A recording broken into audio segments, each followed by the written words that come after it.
Presidente, se me permitir, eu vou quebrar o protocolo hoje para contar uma pequena história. Eu estou vendo aqui o ex-governador do Piauí, o companheiro Wellington, e eu queria contar uma história. Em 1989, eu estava fazendo um comício no Piauí. Foi um grande comício. Depois nós fomos caminhar até a igreja São Benedito. E ao terminar o comício, um cidadão me deu essa caneta e disse que essa caneta era para mim assinar a posse se eu ganhasse as eleições de 89. Eu não ganhei as eleições de 89, eu não ganhei em 94, eu não ganhei em 98. Em 2002 eu ganhei as eleições e quando eu cheguei aqui, eu tinha esquecido a minha caneta e assinei com a caneta do senador Ramos Debit. Em 2006 eu assinei com a caneta aqui do Senado. Agora eu encontrei a caneta. E essa caneta aqui, o Wellington, é uma homenagem ao povo do estado do Piauí.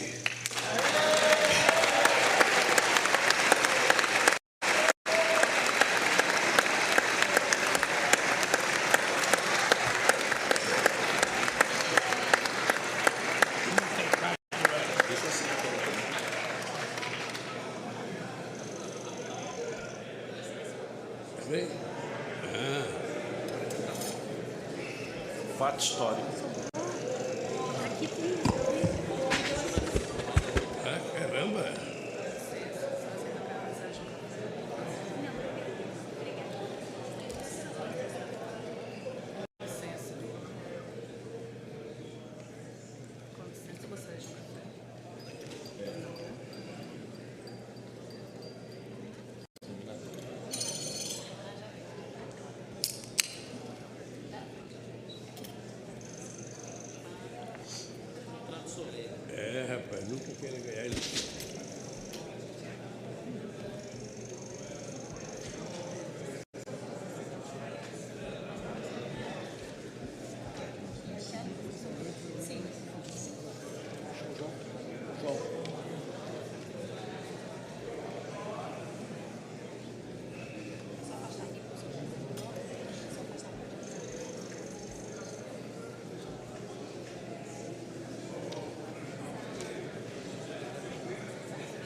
Tenho a honra de conceder a palavra ao excelentíssimo presidente da República, senhor Luiz Inácio Lula da Silva.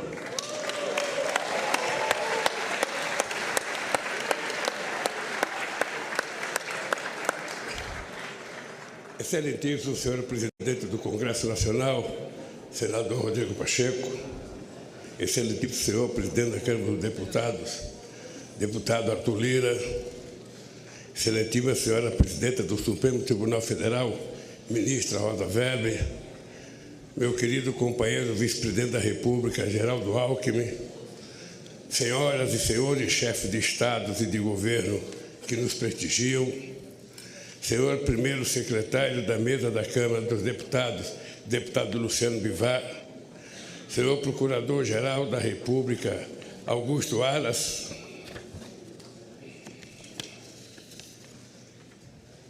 minha querida companheira e esposa Janja, nossa querida companheira e esposa do Alckmin, Lu Alckmin, meu querido companheiro José Sarney, presidente da República, minha querida companheira Dilma Rousseff, presidente da República,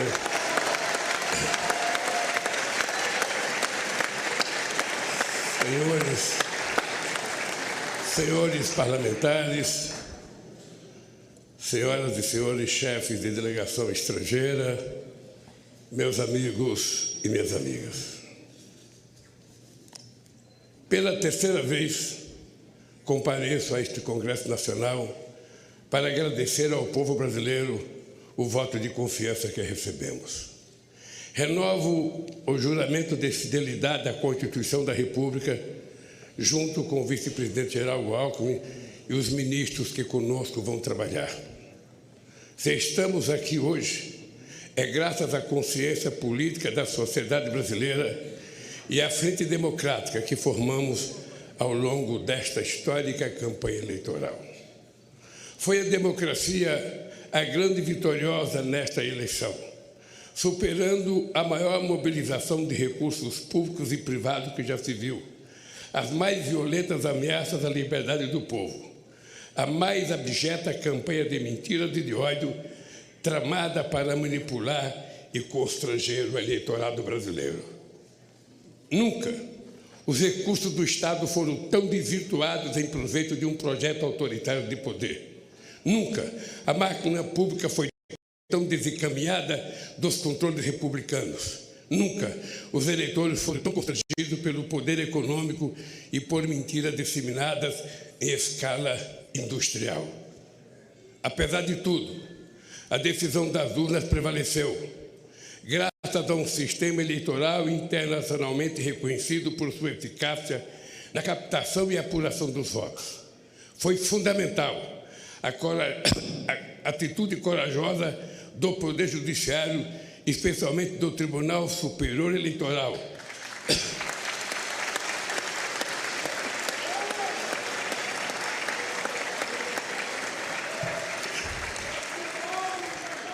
para fazer prevalecer a verdade das urnas sobre as violências de seus detratores.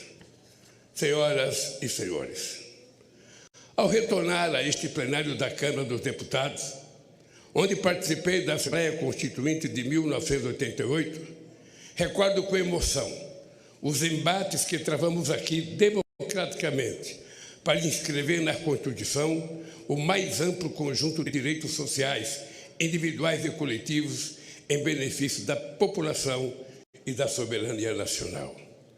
20 anos atrás, quando fui eleito presidente pela primeira vez, ao lado do companheiro vice-presidente José Alencar, iniciei o discurso de posse com a palavra mudança.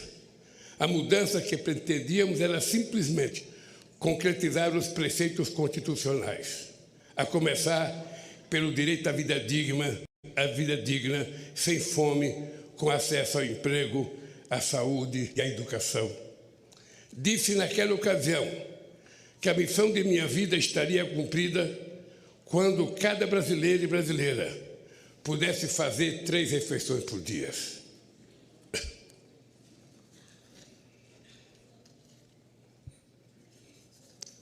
Ter de repetir este compromisso no dia de hoje, diante do avanço da miséria e do regresso da fome, que havíamos superado é o mais grave sintoma da devastação que se impôs ao país nos anos recentes.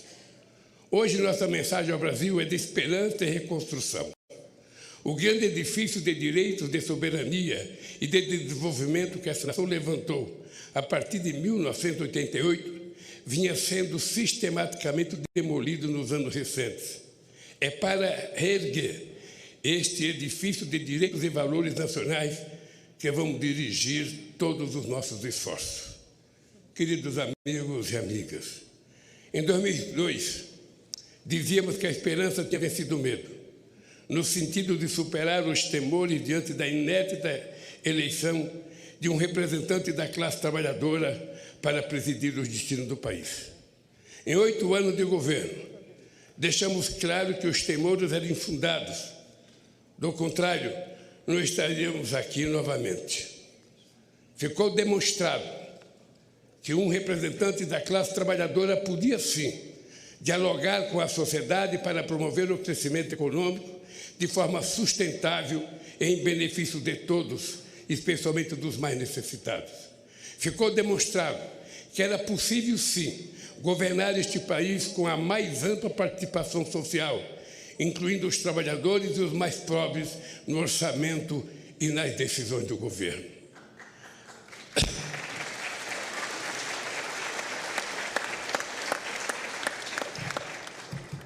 Ao longo desta campanha eleitoral, vi a esperança brilhar nos olhos de um povo sofrido, em decorrência da destruição de políticas públicas que promoviam a cidadania, os direitos essenciais, a saúde e a educação. Vi o sonho de uma pátria generosa que ofereça oportunidade a seus filhos e filhas em que a solidariedade ativa seja mais forte que o individualismo cego. O diagnóstico que recebemos do governo de transição de governo é estarrecedor. Esvaziar os recursos da saúde, desmontar a educação, a cultura, a ciência e tecnologia, destruir a proteção do meio ambiente, não deixar os recursos para a merenda escolar, a vacinação, a segurança pública, a proteção às florestas e a assistência social. Desorganizar a governança da economia, dos financiamentos públicos, do apoio às empresas, aos empreendedores e ao comércio externo. Dilapidar as estatais e os bancos públicos, entregar o patrimônio nacional. Os recursos do país foram rapinados para saciar a estupidez dos rentistas de acionistas privados nas empresas públicas. É sobre estas terríveis ruínas que assumo o compromisso de, junto com o povo brasileiro, reconstruir o país e fazer novamente um Brasil de todos e para todos. Eu queria dizer aos deputados e senadores que o resultado da nossa transição, que foi coordenada pelo companheiro Alckmin, será enviada a cada deputado, a cada senador, a cada ministro da Suprema Corte, a cada ministro do Tribunal Superior Eleitoral, a cada ministro do Poder Judiciário, a cada universidade, a cada central sindical, para que as pessoas saibam como é que nós encontramos esse país e cada um faça a sua avaliação. Senhoras e senhores, diante do desastre orçamentário que recebemos, apresentamos ao Congresso Nacional proposta que nos permitiu apoiar a imensa camada da população que necessita do Estado para simplesmente sobreviver. Quero agradecer à Câmara e ao Senado pela sensibilidade frente às urgências do povo brasileiro. Registro a atitude extremamente responsável do Supremo Tribunal Federal e do Tribunal de Contas da União frente às situações que distorciam a harmonia dos poderes. Fiz assim fiz, porque não seria justo nem correto pedir paciência para quem tem fome. Nenhuma nação se ergueu nem poderá se erguer sobre a miséria do seu povo. Os direitos e interesses da população, o fortalecimento da democracia e a retomada da soberania nacional serão os pilares de nosso governo. Esse compromisso começa pela garantia de do programa Bolsa Família renovado, mais forte e mais justo, para atender a quem mais necessita.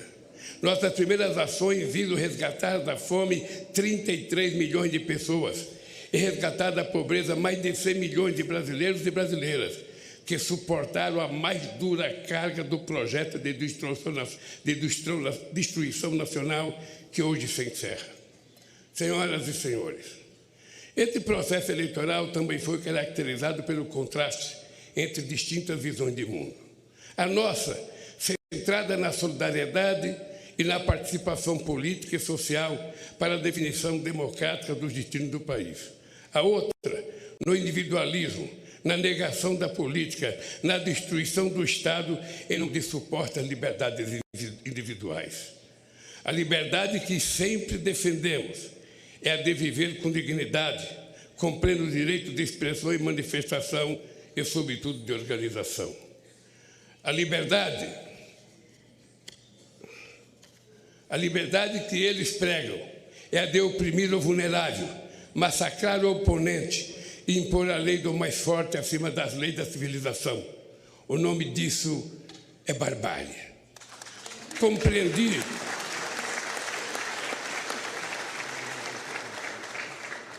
Compreendi desde o início da jornada que deveria ser candidato por uma frente mais ampla do que o campo político em que me formei, mantendo o firme compromisso com minhas origens.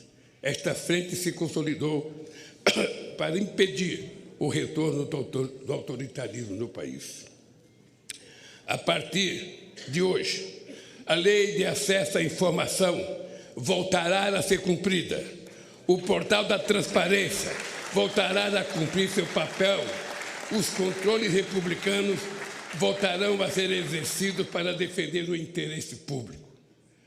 Não carregamos nenhum ânimo de revanche contra os que tentaram subjugar a nação a seus desígnios pessoais e ideológicos, mas vamos garantir o primado da lei. Quem errou responderá por seus erros com direito à ampla defesa dentro do devido processo legal. O mandato que recebemos à frente a adversários inspirados no fascismo será defendido com os poderes que a Constituição confere à democracia. Ao ódio responderemos com amor, à mentira com a verdade, ao terror e à violência responderemos com as leis e suas mais duras consequências. Sob os ventos da redemocratização dizíamos: ditadura nunca mais. Hoje, depois do terrível desafio que superamos, devemos dizer: democracia para sempre.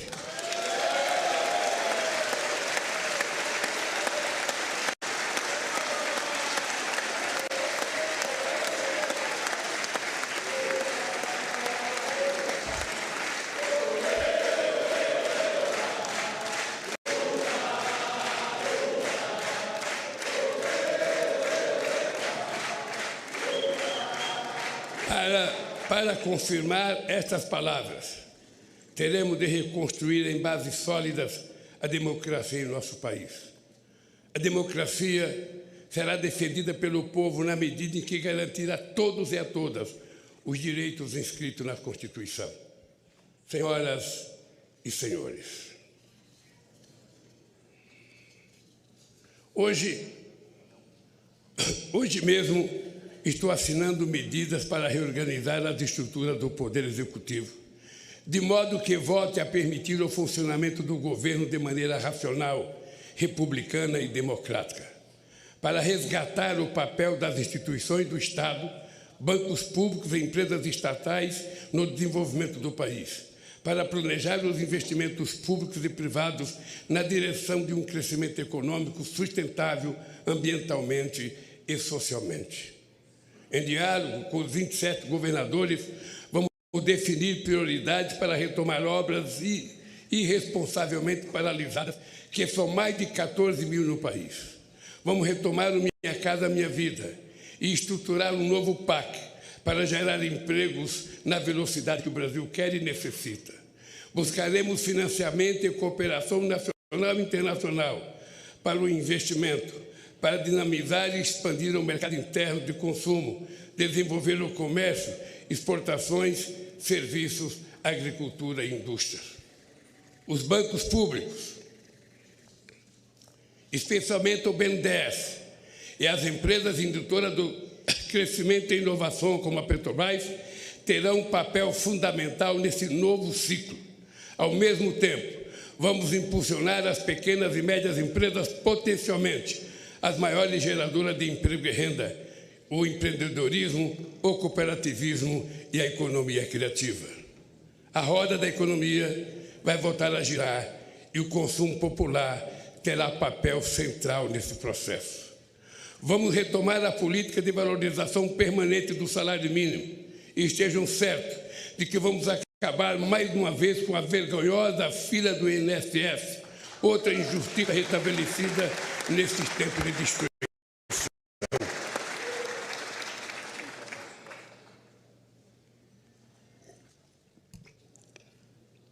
Vamos dialogar de forma tripartite, governo, centrais sindicais e empresariais, sobre uma nova legislação trabalhista, garantir a liberdade de empreender ao lado da proteção social é um grande desafio nos tempos de hoje.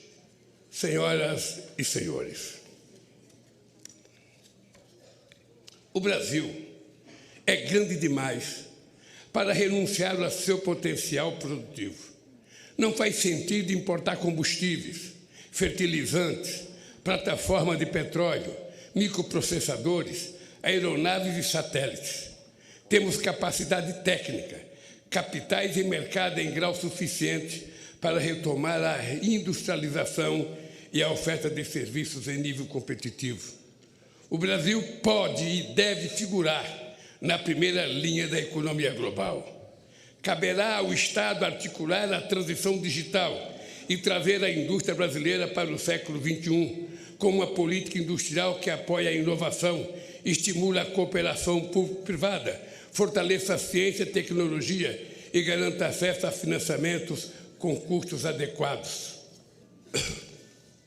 O futuro pertencerá a quem investir na indústria do conhecimento, que será objeto de uma estratégia nacional planejada em diálogo com o setor produtivo, centro de pesquisa da universidade, junto com o Ministério da Ciência e Tecnologia e Inovação, os bancos públicos estatais, agências de fomento à pesquisa. Nenhum outro país tem as condições do Brasil para se tornar uma grande potência ambiental a partir da criatividade da bioeconomia e dos empreendimentos da sociobiodiversidade. Vamos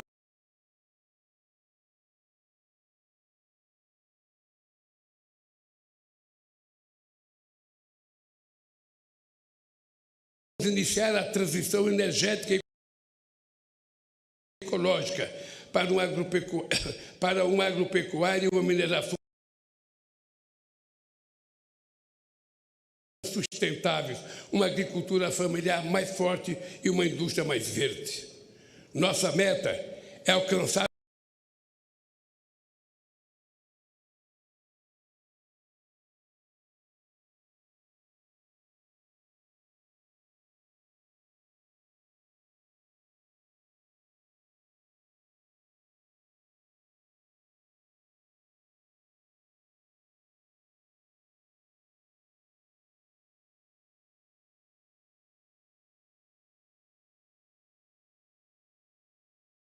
o desmatamento zero na Amazônia, a emissão zero de gás de efeito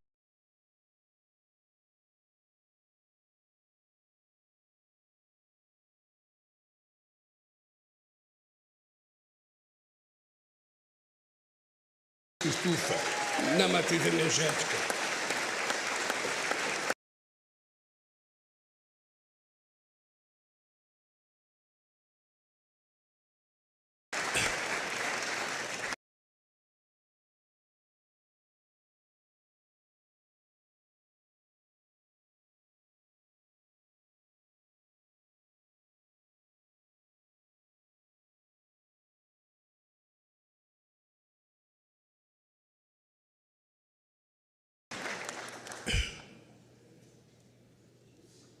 além de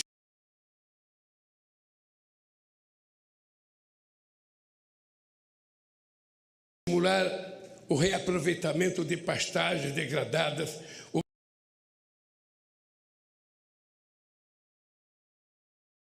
Brasil não precisa desmatar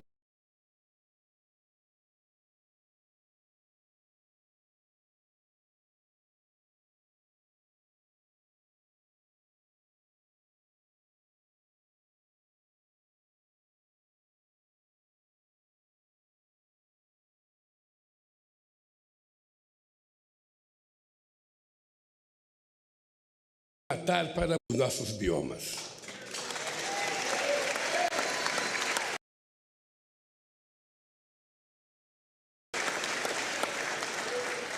Incentivaremos, sim, a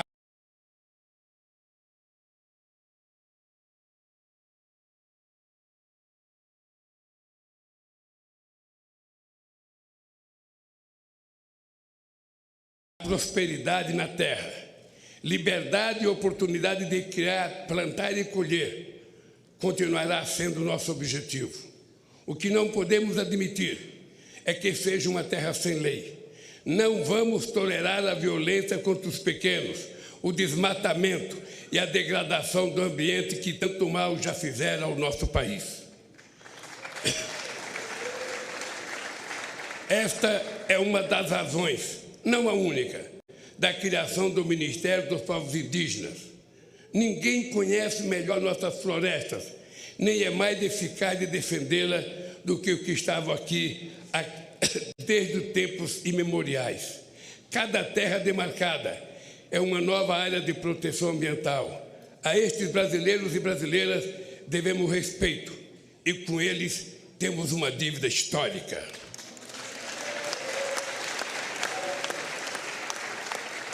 Vamos revogar todas as injustiças cometidas contra os povos indígenas. Queridos amigos e amigas, uma nação não se mede apenas pelas estatísticas, por mais impressionante que sejam.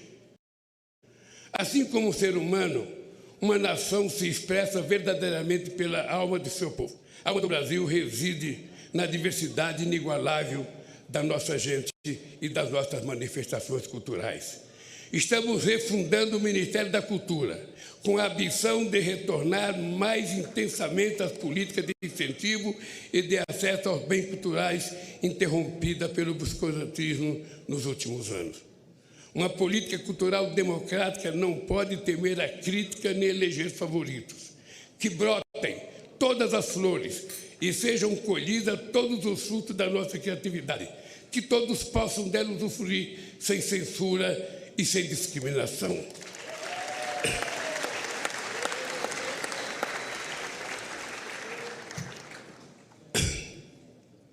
Não é admissível que negros e pardos continuem sendo a maioria pobre e oprimida de um país construído com o suor e sangue de seus ascendentes africanos.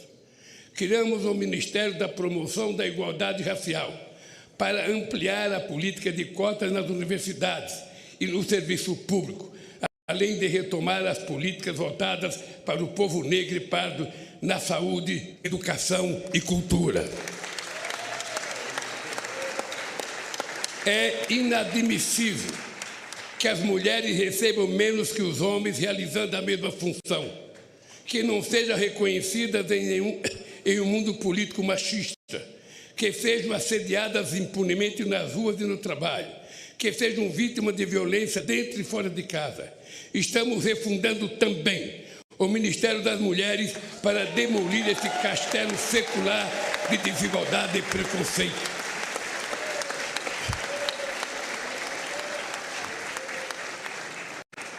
Não existirá verdadeira justiça num país em que um só ser humano seja injustiçado.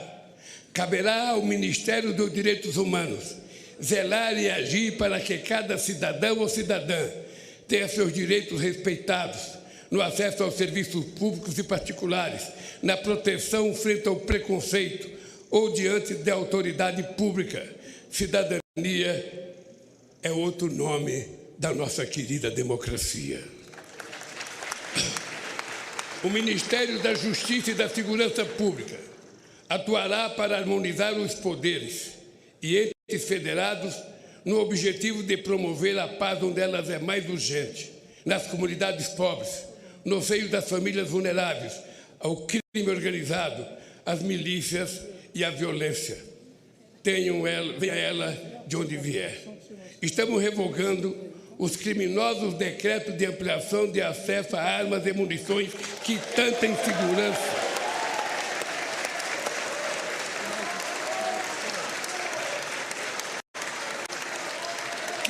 insegurança e tanto mal causaram às famílias brasileiras. O Brasil não quer e não precisa de armas na mão do povo. O Brasil precisa de segurança. O Brasil precisa de livro, de educação e de cultura para que a gente possa ser um país mais justo. Sob a proteção de Deus, inauguro este mandato reafirmando que no Brasil a fé pode estar presente em todas as moradas, nos diversos templos, igrejas e cultos. Neste país, todos poderão exercer livremente sua religiosidade.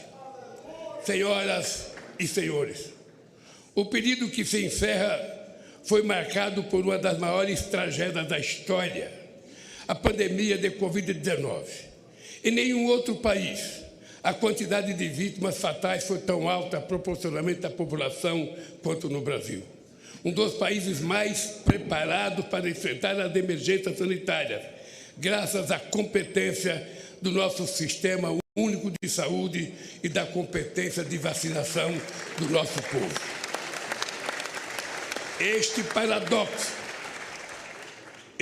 paradoxo só se explica pela atitude criminosa de um governo negacionista, obscurantista e insensível à vida.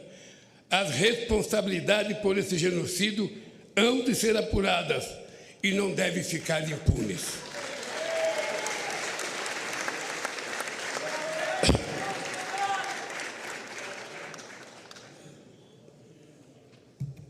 O que nos cabe no momento é prestar solidariedade aos familiares, pais, órfãos, irmãos e irmãs de quase 700 mil vítimas da pandemia. O SUS é provavelmente a mais democrática das instituições criada pela Constituição de 88. Certamente por isso foi a mais perseguida desde então e foi também a mais prejudicada por uma estupidez chamada teto de gastos que haveremos de revogar.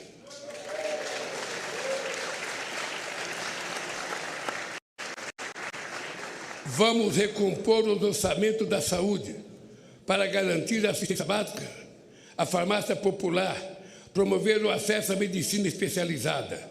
Vamos recompor os orçamentos da educação, investir em mais universidades, no ensino técnico, na universalização do acesso à internet, na ampliação das creches e nos ensino público em tempo integral. Este é o investimento que verdadeiramente levará ao desenvolvimento do país. O modelo que propomos, aprovado nas urnas, exige, sim, compromisso com a responsabilidade, a credibilidade e a previsibilidade. E disso não vamos abrir mão. Foi com realismo orçamentário, fiscal e monetário, buscando a estabilidade, controlando a inflação e respeitando contratos que governamos este país. Não podemos fazer diferente. Temos, sim, a obrigação de fazer melhor do que fizemos. Senhoras e senhores, os olhos do mundo estiveram voltados para o Brasil nestas eleições. O mundo espera que o Brasil volte a ser um líder no enfrentamento à crise climática e um exemplo de país social e ambientalmente responsável, capaz de promover o crescimento econômico com distribuição de renda, combater a fome e a pobreza dentro do processo democrático. Nosso protagonismo se concretizará pela retomada da integração sul-americana a partir do Mercosul, a revitalização realização da Unasul e demais instâncias de articulação soberana da nossa região. Sobre esta base, poderemos reconstruir o diálogo ativo e altivo com os Estados Unidos, a comunidade europeia, a China, os países do Oriente e outros atores globais, fortalecendo os BRICS e a cooperação com os países da África e rompendo o isolamento a que o país foi submetido nesses últimos tempos. O Brasil tem de ser dono de si mesmo, dono do seu destino. Tem de voltar a ser um país soberano. Somos responsáveis pela maior parte da Amazônia e por vastos biomas, grandes aquíferos, jazida de minérios, petróleo e fontes de energia limpa. Com soberania e responsabilidade, seremos respeitados para compartilhar essa grandeza com a humanidade, solidariamente, jamais com subordinação. A relevância da eleição no Brasil refere-se, por fim, às ameaças que o modelo democrático vem enfrentando ao redor do planeta. Articula-se uma onda de extremismo autoritário que dissemina o ódio e a mentira por meios tecnológicos que não se submete a controles transparentes. Defendemos a plena liberdade de expressão, cientes de que é urgente criarmos instâncias democráticas de acesso à informação confiável e de responsabilização dos meios pelos quais o veneno do ódio e da mentira são inoculados. Este é um desafio civilizatório, da mesma forma que a superação das guerras, da crise climática e da fome e da desigualdade no planeta. Reafirmo para o Brasil e para o mundo a convicção de que a política, em seus mais elevados sentidos, e apesar de todas as suas limitações, é o melhor caminho para o diálogo entre os interesses divergentes para a construção pacífica de consenso. Negar a política e desvalorizá-la e criminalizá-la é o caminho da barbárie e das tiranias.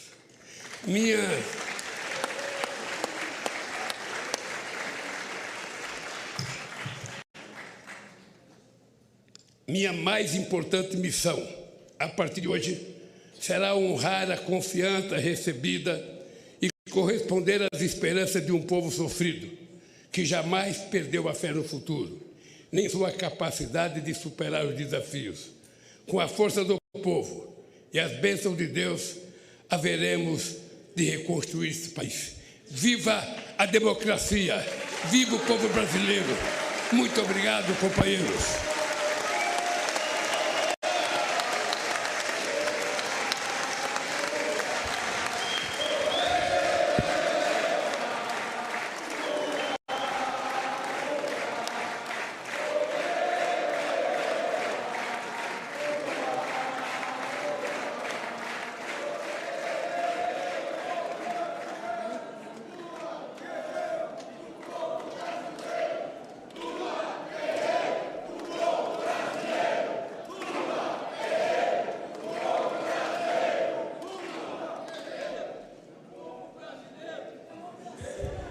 Excelentíssimo senhor Presidente da República Federativa do Brasil, Luiz Inácio Lula da Silva, excelentíssimo senhor Vice-Presidente da República Federativa do Brasil, Geraldo Alckmin, senhor Presidente da Câmara dos Deputados, deputado federal Arthur Lira, senhora Presidente do Supremo Tribunal Federal, ministra Rosa Weber, senhor Primeiro Secretário da Mesa do Congresso Nacional, senhor Deputado Federal Luciano Bivar, senhor Procurador-Geral da República, doutor Augusto Aras, minhas saudações aos familiares dos empossados, nas pessoas da senhora Rosângela Lula da Silva, primeira-dama, e da senhora Maria Lúcia Guimarães Ribeiro Alckmin, as autoridades presentes, senhores e senhoras, chefes de Estado e de Governo, vice-chefes de Estado e de Governo, chefes de Poder Legislativo, ministros de Negócios Estrangeiros, enviados especiais, representantes de organismos internacionais e